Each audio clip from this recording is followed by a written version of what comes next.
In the small, isolated town of Willowbrook, nestled deep within a dense forest, stood an old, decrepit mansion known as Willowbrook House.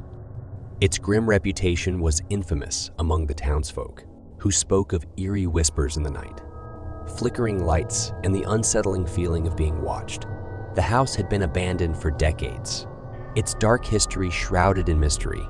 One gloomy autumn evening, Sarah, a curious journalist with a penchant for the supernatural, arrived in Willowbrook.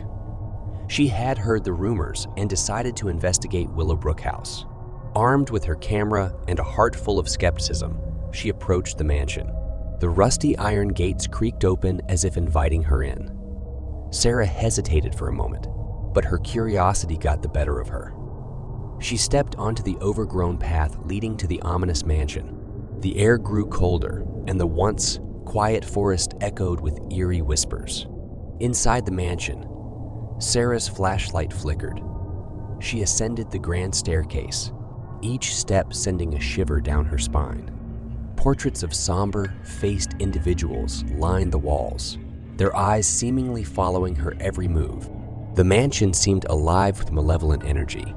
As Sarah reached the top floor, she heard a faint, ghostly sobbing. Her heart pounded in her chest as she followed the mournful sound to a room at the end of the corridor. The door creaked open, revealing a dusty, long-forgotten nursery. A spectral figure, a child with hollow eyes, stood in the corner. Frozen with fear, Sarah could only watch as the ghostly child approached her, whispering, "Help me, please." The temperature plummeted, and Sarah felt an icy hand on her shoulder. The room filled with anguished wails and cries of the long deceased. Desperate to escape, Sarah stumbled back down the staircase, but it seemed to stretch endlessly.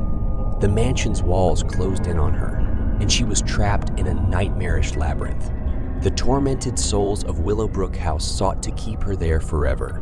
Hours passed, but it felt like an eternity. Just when Sarah had lost all hope, the first light of dawn broke through the windows. The house released its grip on her, and she was free. Fleeing the mansion, Sarah vowed never to return to Willowbrook House. She knew she had encountered something beyond human comprehension, a place where the line between the living and the dead blurred. Willowbrook House would forever remain a terrifying enigma, a place of unending horror, hidden deep within the woods, waiting for its next unsuspecting victim.